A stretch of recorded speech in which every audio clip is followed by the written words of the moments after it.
வணக்கம் நண்பர்களே. இன்னும் ஒரு இனிய காலை பொழுதில் தீதும் நின்றும் நிகழ்ச்சியில் உங்களை சந்திப்பதில் மிக்க மகிழ்ச்சி அடைகிறேன். இன்றைக்கு ஜூலை 18ஆம் தேதி ஒரு மிக முக்கியமான சர்வதேச தினம். ஆம், நெல்சன் மண்டேலா தினம். நெல்சன் மண்டேலாவை உங்களுக்கு தெரிந்திருக்கும்.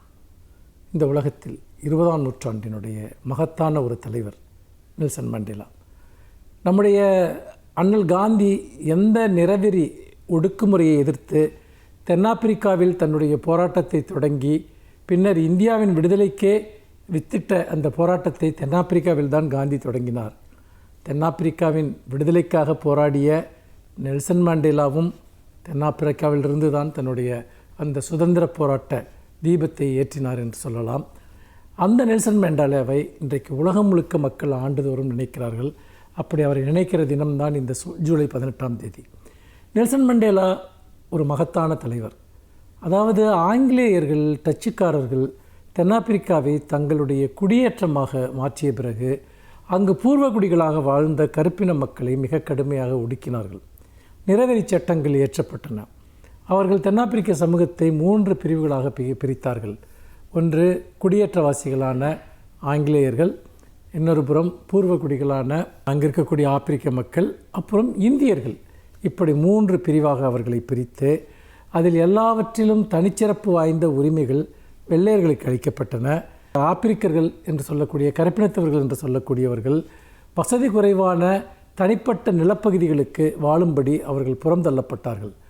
இப்படியாக ஒரு மிகப்பெரிய நிறைவேற்றுமை கொடுமைகளும் மக்கள் மிகப்பெரிய துன்பங்களையும் அனுபவித்த போது அதற்கு எதிரான ஒரு பெரும் கிளர்ச்சியை, போராட்டத்தை ஆப்பிரிக்க தேசிய காங்கிரஸ் தொடங்கியது.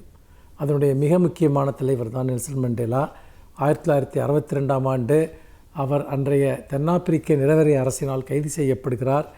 அவர் ஒரு தீவில் தனிமைச் சிறையில் வைக்கப்படுகிறார். அவருக்கு எழுதுவதற்கும் பார்வையாளர்களை சந்திப்பதற்கும் கூட கடும் கட்டுப்பாடுகள் விதிக்கப்படுகின்றன. ஆனாலும் கூட சிறையில் இருந்தபடியே தன்னுடைய மன உறுதிமிக்க போராட்டத்தை மண்டேலா தொடர்ந்தார். அங்கிருந்த சிறை கைதிகளுக்கெல்லாம் கல்வி கற்பிக்கிற பணியையும் கூட அவர் மேற்கொண்டார். உலக நாடுகள் பலவற்றின் அழுத்தத்தின் காரணமாகவும் ஆப்பிரிக்காவில் தொடர்ந்த அந்த போராட்டத்தின் காரணமாகவும் 1992ஆம் ஆண்டு 27 வருட சிறைவாசத்திற்கு பிறகு உலகத்தில் மிக நீண்ட காலம் சிறைவாசத்தை அனுபவித்த ஒரு தலைவர் நெல்சன் மண்டேலாவாகத்தான் இருப்பார். 27 ஆண்டு கால சிறைவாசத்திற்கு பிறகு 1992இல் அவர் விடுதலை செய்யப்படுகிறார். 93இல் அமைதிக்கான சர்வதேச நோபல் பரிசு மண்டேலாவுக்கு வழங்கப்படுகிறது. 1994இல் ஜனநாயக முறைப்படி தேர்ந்தெடுக்கப்பட்ட முதல் குடியரசுத் தலைவராக, தென்னாப்பிரிக்காவின் முதல் ஜனநாயகபூர்வமான குடியரசுத் தலைவராக மண்டேலா தேர்ந்தெடுக்கப்படுகிறார். மண்டேலா ஏற்றிய சுதந்திர தீபம் என்பது பல அடிமைப்பட்டு கிடந்த ஆப்பிரிக்க நாடுகளுக்கும் கூட வெளிச்சத்தை கொடுத்தது. அது மட்டுமல்ல, உறுதிமிக்க சமரசமற்ற ஒரு போராட்டத்தின் அடையாளமாக மண்டேலா இன்றைக்கும் திகழ்ந்து கொண்டிருக்கிறார். அவருடைய மன உறுதி, அன்றைக்கு அவர் முன்வைத்த மனிதர்களை வேற்றுமைப்படுத்துகிற அந்த கொள்கைகளுக்கு எதிரான பிரகடனம் என்பது உலகில் எங்கெல்லாம் மனிதர்கள் சாதியின் பெயரால், மதத்தின் பெயரால், இனத்தின் பெயரால், நிறத்தின் பெயரால் ஒடுக்கப்படுகிறார்களோ அவர்களெல்லாம் மன உறுதியுடன் நின்று போராடுவதற்கான ஒரு மகத்தான வெளிச்சத்தை மண்டேலா இன்றைக்கும் வழங்கி கொண்டிருக்கிறார். மண்டேலா என்பது ஒரு தலைவரின் பெயர் மட்டுமல்ல, அது ஒரு மிகப்பெரிய விடுதலை லட்சியத்தின் பெயர் என்பதை நாம் நினைவில் கொள்ள வேண்டும். மீண்டும் இன்னும் ஒரு புதிய சிந்தனையோடு உங்களை சந்திக்கிறேன். நன்றி, வணக்கம்.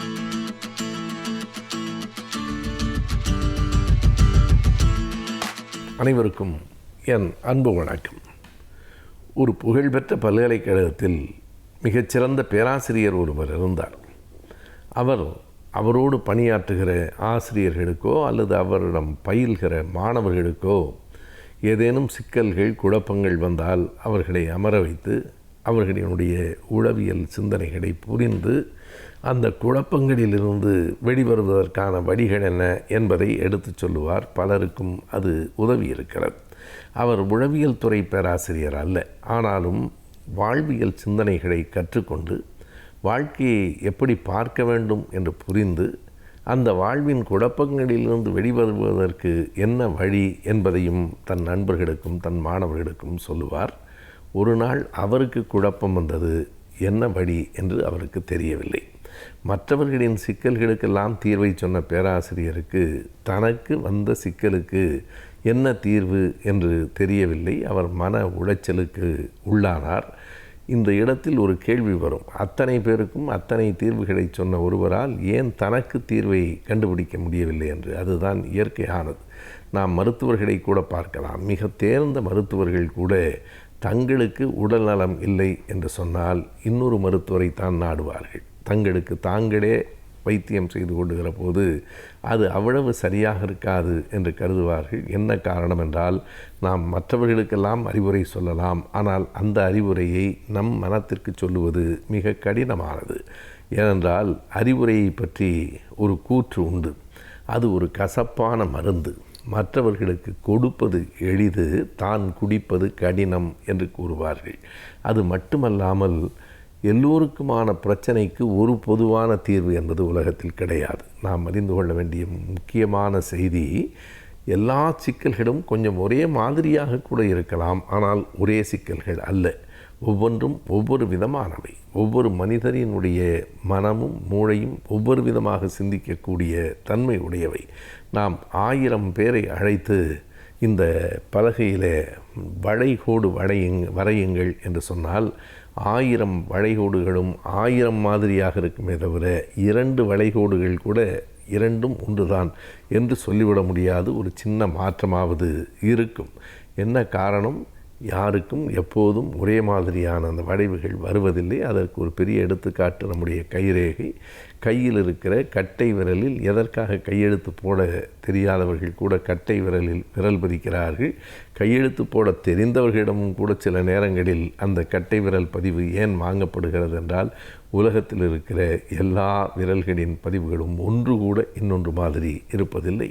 உலகத்தில் 800 கோடி பேர் இருக்கிறோம் என்றால் 800 கோடி மாதிரியான மனிதர்கள் இருக்கிறார்கள்.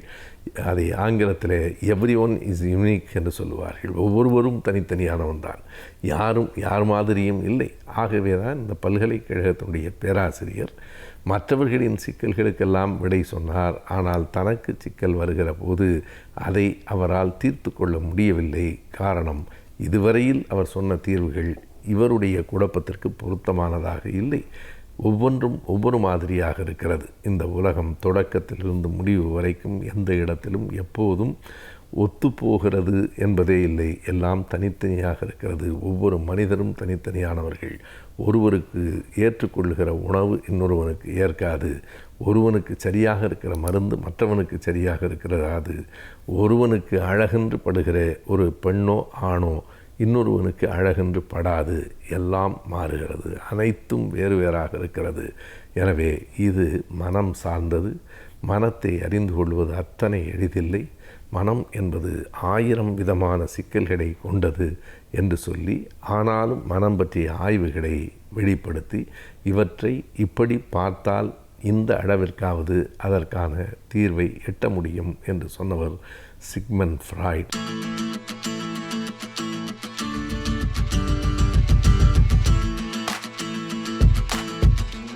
வணக்கம் நேயர்களே. நாம் மன வாழ்க்கையில் ஏற்படக்கூடிய சிக்கல்கள், பிரச்சனைகள், இவைகளெல்லாம் நாம் எவ்வாறு சமாளிப்பது என்பதை பற்றி சில யூகங்களை நாம் பார்த்து வருகின்றோம். அதில் ஒவ்வொன்றாக பார்த்து வந்தோம். நாம் பிடித்தது, பிடிக்காதது, விட்டு கொடுப்பது, பிறந்த வீட்டை பற்றி நாம் பெருமையாக பேசாமல் இருப்பது என்று பல யுக்திகளை நான் உங்களிடம் கூறி வந்தேன். அதில் ஒரு முக்கியமான ஒன்றாக இருப்பது தாம்பத்தியம். மன வாழ்க்கையில் தாம்பத்தியம் என்பது பொதுவாக செக்ஸ் என்று சொல்கின்றோம். அதை பற்றிய பாலியல், இதை பற்றிய பிரச்சனைகள், அதை பற்றிய விவரங்களை எல்லாம் நாம் வெளிப்படையாக சொல்வதற்கு நாம் இன்றும் வெளிப்படையாக சொல்லக்கூடிய ஒரு நிலைமை இன்னும் வரவில்லை. அதுபோல் ஒரு சந்தர்ப்பம் தான் நிலவுகின்றது. பால்நிலைகளை பற்றி, பாலியல் பற்றி விரிவாக வெளிப்படையாக சொல்வதற்கு முடியாத ஒரு நிலையில் இருக்கின்றோம். செக்ஸ் என்று சொல்கின்றோம்.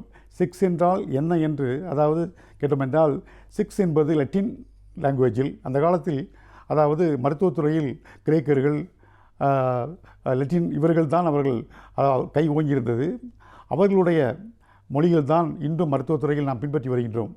அதாவது அது லெட்டின் மொழியில் செக்ஸ் என்றால் என்ன என்றால் பிரி என்று அர்த்தம், டிவிஷன் 2 மேஜர் பிரிவுகள், பைஃபர்கேஷன் என்று அர்த்தம், 2 மேஜர் பிரிவுகள் என்று அர்த்தம். அதை செக்ஸஸ் என்று கூறினார்கள். அந்த செக்ஸ் என்பது என்னவென்றால், அதாவது அது வாழ்க்கையில் எவ்வாறு அது பயன்படுகிறது என்றால் வாழ்க்கைக்கு ஒரு முக்கியமான ஒன்றாக அமைகின்றது. அதாவது நம் வாழ்வை ஆரோக்கியமாக வாழ்வதற்கும் செக்ஸ் உதவுகின்றது. அது மட்டுமல்லாமல் நாம் நீண்ட ஆயுளுடன் வாழ்வதற்கும் அது உதவுகின்றது. வாழ்வு அர்த்தமுள்ளதாக மாறுவதற்கும் அது உதவுகின்றது. வாழ்க்கையில் அர்த்தம் வேண்டியதுனால்வா, அர்த்தமுள்ள வாழ்க்கைக்கு அது உதவுகின்றது. ஆக ஒவ்வொரு கட்டத்திலும் அது செக்ஸ் என்பது நமக்கு அதாவது உதவுவதாக இருக்கின்றது. ஆரோக்கியமான வாழ்வு, அர்த்தமுள்ள வாழ்வு, நீண்ட ஆயுள் உள்ள வாழ்வு இன்று நமக்கு அது பெரும் பங்கினை நமக்கு பகிர்கின்றது. அதாவது விஞ்ஞான முறை எடுத்துக்கொண்டோம் என்றால் எப்படி என்றால், விஞ்ஞான முறையில் உடல் ரீதியாக எடுத்துக்கொண்டோம் என்றால், அதாவது இருதயத்திலிருந்து நேரடியாக பிளட் சப்ளை எங்கு செல்கின்றது, தாம்பத்தியம் நடக்கும் நேரத்தில் அதை சப்ளை ஆகின்றது. அதாவது இதயம் தன்னுடைய சப்ளை ஒவ்வொரு ஆர்கன்களுக்கும் லிவர் இருக்கின்றது, கிட்னி இருக்கின்றது, லங்ஸ் இருக்கின்றது, ஒவ்வொன்றுக்கும் அது பிரான்ச் மூலமாக மெயின் பிரான்ச் என்று சிறு பிரான்ச் என்று அப்படி தான் செல்கின்றது ஒவ்வொரு உறுப்புகள் வேலை செய்வதற்கும். ஆனால் இந்த தாம்பத்தியத்தில் இந்த செக்ஸ் இந்த செயல்படும் நேரத்தில் 5 புலன்களும், மனிதனுடைய 5 புலன்களும் ஒன்றாக இணைந்து செயல்படக்கூடிய நேரம் அது. அதாவது கோஆர்டினேஷன், கோஆபரேஷன் என்று ஒன்றுக்கொன்று கோஆர்டினேட் பண்ணி ஒத்துழைத்து மொத்தமாக ஒரே நேரத்தில் பணி செய்யக்கூடிய அந்த நேரம்தான், அதாவது செயல்படக்கூடிய நேரம்தான் நமக்கு தாம்பத்தியம். அந்த நேரத்தில் இருதயம் என்ன செய்கின்றது, நேரடியாக தன்னுடைய கண்ட்ரோல் எடுத்துக்கொண்டு நேரடியாக இரத்த சப்ளை அங்கே செலுத்துகின்றது. உடல் எந்த அளவுக்கு ஒத்துழைக்கின்றது பாருங்கள். அது மட்டும் இல்லாமல் அதை கண்ட்ரோல் பண்ணக்கூடிய, அதாவது தாம்பத்தியம் செக்ஷன் சொல்கின்றோமே, அதை கண்ட்ரோல் பண்ணக்கூடிய இடம் மூளையில் இருக்கின்றது. அதற்கு அருகில்தான் அறிவுத்திறன் உள்ள இடமும் இருக்கின்றது. இந்த 2 கண்ட்ரோல் ரூமும் மூளையில் அருகருகே இருக்கின்றது, அருகாமையில் இருக்கின்றது, அடுத்தடுத்து இருக்கின்றது. ஆகவே அதாவது அறிவுத்திறன் அதிகமாக இருந்தாலும் அது ஸ்டிமுலேட் பண்ணுகின்றது, இது அதிகமாக இருந்தாலும் அதை ஸ்டிமுலேட் பண்ணுகின்றது. இவ்வாறாக அடுத்தடுத்து இருக்கின்றது. எவ்வளோ ஒற்றுமையாக இருக்கின்றது. அது மட்டுமல்லாமல் அதாவது நாம் பார்க்கின்றோம், அதாவது உடல் மட்டுமல்ல உள்ளம் கூட, அதாவது தாம்பத்தியம் என்பது தனி மனிதனுடைய வாழ்க்கை, தனி மனித சுதந்திரம் என்றால் கூட இருவரும் இணைந்தால்தான் நாம் அதை செயல்படுத்த முடியும். அதே நேரத்தில் அதாவது அது உடல் சம்பந்தமான ஒரு ஒன்றுதான், உறவுதான். இருந்தாலும் மனம் அங்கே முக்கியத்துவம் பெறுகின்றது, மனமும் அதில் பங்கேற்கின்றது. எவ்வாறு என்றால் திருப்தி. நமக்கு திருப்தி என்பது எப்படி கிடைக்கின்றது, நாம் உடல் மூலமாகத்தான் அதில் நாம் தாம்பத்தியம் என்பது கிடைக்கின்றது அந்த செயலில். அதே நேரத்தில் நாம் அதாவது திருப்தி என்று ஒன்று உண்டு. திருப்தி அடைந்தால் தானே நமக்கு திருப்தி என்று ஒன்று வரும். அது முடிவு கொண்டு வருவதற்கு ஒரு திருப்தி தேவைப்படுகின்றது. அந்த திருப்தி எங்கிருந்து வருகிறது, மனத்திலிருந்து வருகிறது, மனம். ஆகவே அதாவது தாம்பத்தியத்தில் உடல் ரீதியாக இருந்தாலும் உள்ளமும் முக்கியமாக ஒரு பங்கை ஏற்றுக்கொள்கிறது. ஆகவே இது வாழ்க்கைக்கு முக்கியமான ஒன்று. இருந்தாலும் நாம் அதாவது செக்ஸ் என்ற வார்த்தைகளை சொல்வதற்கு நம்முடைய சமுதாயத்தில் சில ஸ்டிக்மாக்கள் இருக்கின்றது, அடைமொழிகள். அது மட்டுமல்லாமல் பட்ட பெயரெல்லாம் இருக்கின்றது. வெளிப்படையாக சொல்வதற்கே முடியாத ஒரு சந்தர்ப்பம் நிலவுகின்றது. அதனால்தான் இன்று அதாவது என்ன சொல்கின்றார்கள் என்றால், வாழ்வியல் மருத்துவம், வாழ்வியல் கல்வி என்று சொல்கின்றார்கள். அதாவது வாழ்வியல், அது மருத்துவவியல் கல்வி அப்படி என்று சொல்கின்றார்கள். குடும்பவியல் கல்வி என்று கூறுகின்றார்கள். அதை நாம் அழகு தமிழில் சொல்ல வேண்டும் என்றால், நம்முடைய அழகு தமிழில் அர்த்தமுள்ளதாக சொல்ல வேண்டும் என்றால் அதுக்கு தாம்பத்தியம் என்று சொல்லலாம். தாம்பத்தியம் என்பது ஒரு புண்ணியமான வார்த்தை, ஒரு கண்ணியமான வார்த்தை. நாம் அதை பயன்படுத்திக் கொள்ளலாம். ஆகவே தாம்பத்தியம் மனிதனுடைய திருமணத்தில் தாம்பத்தியம் என்பது முக்கிய பங்கு வகிக்கின்றது. தாம்பத்தியம் இல்லாமல் திருமணம் இல்லை. தாம்பத்தியம் இல்லாத திருமணங்கள் அதாவது நிலைக்கலாம். ஆனால் திருமணம் இல்லாத தாம்பத்தியங்கள் நிலைத்ததாக சரித்திரமில்லை. ஆகவே தாம்பத்தியம் என்பது ஒரு முக்கியமான ஒன்றாக இருக்கின்றது. தாம்பத்தியம் அதுவாக நம்முடைய சமுதாயத்தில் எடுத்துக்கொள்ளோம் என்றால், திருமணத்திற்கு அப்பாற்பட்ட தாம்பத்தியத்தை சமூகம் ஏற்றுக்கொள்வதில்லை. அது கண்டிக்கத்தக்கது, அது தண்டிக்கத்தக்கது. நம்முடைய சமுதாயத்தில் திருமணத்திற்கு அப்பாற்பட்ட தாம்பத்தியம், ஒரு பாலியல் உறவு என்பதை சமூகம் ஏற்றுக்கொள்ளுமா? ஆணாக இருந்தாலும் சரி, பெண்ணாக இருந்தாலும் சரி ஏற்றுக்கொள்ளாது. அதே நேரத்தில் திருமணத்தின் மூலமாக நாம் அடையும் தாம்பத்தியம் இருக்கின்றதே, அதற்கு நம்முடைய சமூகம் என்ன கூறுகின்றது, அதை ஒரு புண்ணியமாக நினைக்கின்றது, ஒரு கண்ணியமாக நினைக்கின்றது, ஒரு மரியாதையாக நினைக்கின்றது, நமக்கு ஒரு மரியாதையும் கிடைக்கின்றது அந்த தாம்பத்தியத்துக்கு. அதை சாந்தி என்று கூறுகின்றோம், மன அமைதி, சாந்தி முகூர்த்தம் என்று கூறுகின்றோம் அல்லவா? திருமணத்தின் மூலம் அதை அடையும் பொழுது அதனுடைய கண்ணியமும் அதனுடைய மதிப்பும் கூடுகின்றது. ஆகவே திருமணத்தில், தாம்பத்தியத்தில், அதாவது இந்த தாம்பத்தியம் ஈடுபடும் போது அதில் சில கட்டுப்பாடுகள் இருக்கின்றன. எழுதாத சட்டம், அது எழுதாத சில சட்டங்கள் இருக்கின்றன, சில கோட்பாடுகள், விதிமுறைகள், கட்டுப்பாடுகள் எல்லாம் இருக்கின்றன. நம்ம சமுதாயம் அதை அமைத்து தந்திருக்கின்றது. ஒரு செயல் இருக்கின்றது வைத்துக்கொள்வோம், ஒரு செயல் இருக்கின்றது, அந்த செயலில் ஒரு லிமிட்டேஷன் இருக்கும், அந்த லிமிட்டுக்குள்ளே நாம் இருக்க வேண்டும். சமுதாயம் ஒன்றை வைத்திருக்கின்றது, ஒரு செயலை. அந்த செயலை நாம் தாண்டும் பொழுது, அந்த செயலை மீறி, அந்த வேலையை மீறி, அந்த ஒரு லிமிட்டேஷனை மீறி நாம் செயல்படும் போது எப்படி இருக்கின்றது? அது சமுதாயத்திற்கு பயன்படும் பொழுது அது சாதனையாக ஏற்றுக்கொள்ளப்படுகிறது. சமுதாயத்திற்கு பயன்படாத இருக்கும் பொழுது, சமுதாயத்திற்கு தீங்கு விளைக்கும் போது அது தண்டனைக்குரியதாக ஆகிறது. ஆகவே சமுதாயம் நாம் அதை தவறு என்றும் சரி என்றும் அதை தீர்மானிக்கின்றது. அதாவது தாம்பத்தியத்தை பொறுத்தவரையில் என்னென்றால், இதுதான் சரி, இதுதான் தவறு என்றில்லை, இதுதான் அளவு, இவ்வளவுதான் அளவு இருக்க வேண்டும் என்றெல்லாம் இல்லை. நம்ம முடிந்தது, முடியாதது, பிடித்தது, பிடிக்காதது, வேண்டியது, வேண்டாதது எல்லாம் அங்கே இருக்கின்றன. அதே நேரத்தில் தாம்பத்தியத்தில் வக்கிரங்கள் இருக்கின்றது, கொடுமைகள் இருக்கின்றது, துன்பங்கள் இருக்கின்றது, விவகாரங்கள் இருக்கின்றன, கொடுமைகள் இருக்கின்றன, இதெல்லாம் இருக்கின்றன. இதையெல்லாம் கட்டுப்படுத்ததான் சமுதாயம் சட்டங்களை, எழுதாத சட்டங்களை இயக்கி வைத்திருக்கின்றது, கட்டுப்பாடுகளை. அந்த கட்டுப்பாட்டுக்குள் இருக்கும் பொழுதுதான் அந்த தாம்பத்தியம் சிறப்பை பெறுகின்றது. ஆகவே இன்றைய இளைஞர்கள் தாம்பத்தியத்தை பொறுத்தவரை எப்படி இருக்கின்றார்கள் என்பதை நாம் அடுத்த முறை சந்திப்போம். நன்றி, வணக்கம்.